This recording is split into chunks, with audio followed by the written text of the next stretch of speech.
And I'm also happy to see, because it's so rare, of like a platform dedicated about women being in the military, because there's so much just sexism and discrimination about that. And um, especially where I live. I live in North Carolina, and it's so bad out here with just comments being made and stuff, and just oblivious, like women thinking women are secretaries and being protected by these big strong men, and that it's all men. So it's just a lot of like backwards thinking. So it's nice because you put a lot of work into this. I mean, you're like interviewing so many people. I don't know how you do. I would have collapsed by now. And I mean, it really helps to bring awareness that like it's a real thing. Women really have been, are in on the military. So I'm glad for Yeah, that. I think it's learning about the history of women that just keeps me motivated and excited. And then the next generation of women who are looking to join the military and how they use our stories to help them as they make decisions. So then Mhm. so I get the motivation on like both the learning aspect and then inspiring the next generation. And I just love getting to meet women veterans. They are amazing. And so it's been really fun. About power again, I will talk about power control and abuse all day, every day. It's about power control and abuse.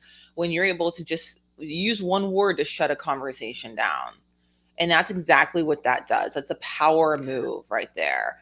And people that say it, because there's a lot of, I've heard a lot of men in particular say that, oh, the mission, like for example, recently it made it into one of the probably military times or some news place like that, that the Fort Jackson, South Carolina, I think it was, were doing like a family night to kind of give the drill sergeants a break from their duties and have the children come in, and they had like a family thing set up, and I think like food and toys and different things like that, to give a few hours off a break for the drill sergeants, which makes sense. Also, I'd like to point out, I think their hours were too long and they could mix it up with more people and more shifts. Like it doesn't need to be that long anyways, to give these humans a break that are in charge and stuff. And there were comments online being made like, oh well, and also I don't know if an article mentioned it, but it was basically there were comments being made saying, oh, that shouldn't be allowed because that's interference with the mission, and like that shouldn't be a priority. And it's just like you're dealing with human beings, and I see this a lot, whether you're dealing with corporations in some cases or a federal agency where they don't want to acknowledge that like they're humans, they're not robots, and they need to be treated as such. And that's a big problem. Yeah. Or the like saying of you're not issued a family, so you don't need one. And it's like, but you're a person, like, Right. and as you get older, you're going to fall in love, get married, have kids, have a family. Like, if the military is not accounting for that, then you're going to have a problem because people aren't going to want to stay because Hmm. they're going to choose their family over their. I mean, a few people won't. They'll choose their career over their family, but a lot of people want that work life balance in their family. And Yeah. yeah, And and they'll that's probably what. die prematurely because a lot of, I just listened to something last night about people die a number of years earlier on average that have like poor social networks. So like whether it be the isolation, essentially, you know what I mean? Yeah. And it's already shown that people that make careers out of the military, full careers, die much earlier than the civilian population and veteran population as a whole. It kind of shows that, but specifically pronounced if they make a whole 20, 30-year career. And I think it's because of those kinds of issues where it's like their whole life was this one thing, and then they take that away, and then it's like, what now? I think it just like literally kills them. But I Yeah. fortunately, when I was in, I didn't hear the military didn't issue a family thing. I heard that was a thing that was said in the past, but the rhetoric had since shifted. I guess they should have shifted to mission. Yeah, it shifted to mission. Yeah, I've seen that a lot on Twitter lately for some reason, and I What? don't know why. Oh, that the military doesn't issue you a family. Oh, really? I'm not on the Twitter turned X at all. Like, I have Oh no yeah. presence on there. So you stayed in, you did a job that wasn't really what you wanted to do. You got married, your Yeah. life changed a lot, and then Mhm. it was. I agree with you. And to be clear, I didn't take the job in Albuquerque because my husband was there. I just took because I wanted to go there. And it's the most beautiful state that I have ever lived in. They have the most, I'm an avid cyclist. They have those gorgeous cycling trails. Just, it's a wonderful place. It's really wonderful. So that part of it was amazing. So I just went there to advance my career and to work with the military community because I thought it would be like a great like track to be on, and it seemed like a great opportunity. He was not It there, doesn't but matter, and so no, yeah. no. And my husband explicitly, from I think his HRC, was told by somebody a couple few years ago that they don't care about his wife or his family at all or him, they're going to do whatever they want. And they extended his stay at this undesirable location, and that was into that. And so, yeah, family friendly. And that's why I say, like, I understand that they have like paternity leave now or something, and they've extended some different things, offered some things. That's great for new parents. That's great. However, my experiences, observations, just there are great people in the military. There always have been. I've seen them, I've met them, I know they exist, but that system, Yeah. Yeah. Yeah. They are making changes, but you're right. It's more in that post, like post the babies being home is like the main change that they've done to extend. That's great. That's really Yeah. great. But then after that, it's like you're on your own, and yeah. My husband's been in almost, I guess over 17 years, and we're like counting down to the end of his Oh my gosh, career so we're because really similarly positioned then. I did not know your husband was still. I knew that you got married like I did on active duty. I did not know though that because a lot of people get out, you know what I mean? Like at 10 years or something. So I didn't know. Okay. Yeah, he's been in just over 17 years, so Okay. we're almost there. Do you have any idea what state you may settle in? Well, we moved to where we are, and we're not leaving. So. Do you mind telling me what that is? We're in California.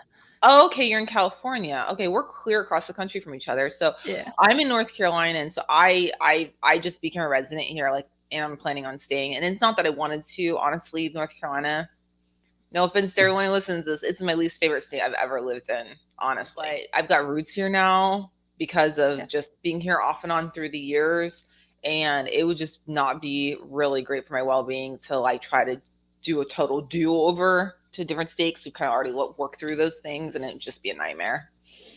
Yeah, we moved last year, and when we were looking, we knew it would be our last assignment, and so we were like, where are we going to go, and where are we staying, where do we want to go? And even though people are like, you want to live in LA? Yes, I want to live in LA. And so you do? we live in, we're very happy here. It's the place for us, even though everything's expensive, but we're very happy. So, and there's lots of job opportunities when he gets out. So it's a really good spot. What kind of work does he want to do when he gets out, or are there opportunities? Like, what do you? He's in the Space Force, so okay. There's all that space stuff in El Segundo. Cool. So, so well, that's good. At least you found a place that you're happy with. That's awesome. We're going to be relocating inside of North Carolina to a different location. That's been in the works for a while now.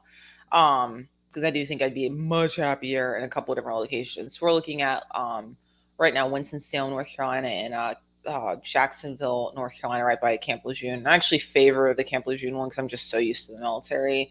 It would be kind of just natural kind of transition. I've visited out there a lot, and it's nice. Well, I think it's good to be planning for the future. I just read an article about how you need to start planning for leaving the military 2 to 4 years out, and even then you'll still have things that you don't expect. And I was like, I don't like that part, but I'm sure it's true.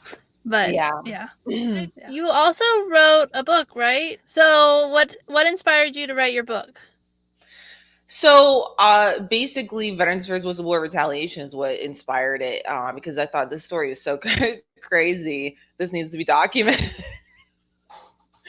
That's what I thought. And it is a wild story. I mean, it's so wild that I actually made sure to include documentation, legal documents, which are, I consulted with an attorney, available to the public underneath the FOIA request. But I included some of the main ones because I'm like, some people may not believe this. So I'm going to include my receipts. Receipts don't lie, to make sure that, people know this is actually real. This actually happened. So that's what inspired it. And I started actually writing it before I even officially left the VA 100%. And I really look back, even though I intended it for it to become a book one day, it was really just a journal for years and years and years now. And someone who knows nothing about the topic could easily understand it, which was my goal. I wanted someone who'd never worked in the federal government, who knows nothing about this, who may not even care, to be able to read it and easily understand. I didn't want it to be where you have to be a federal civil service executive to like comprehend it, right? Because there's just a lot of like lingo and acronyms, and oh my God, it's just so foreign. It is. There's so much. Yeah, there's so much that makes it hard to understand, and And it's really hard to, if you understand the lingo, to take it out so that someone who can't. So that's really commendable that you were able to do that to change it. And so if people are listening, where can they get your book? So my hub, the number one place to go is womanmilitaryveteran.com. That would be my website, and so that's my hub. Now it is being distributed, not just there. I'm slowly distributing it. By the time this is released, it'll be distributed probably all over just about widely. It's not going to be available. I'm not planning on releasing on Amazon, so don't even look, or Audible, so don't even go there.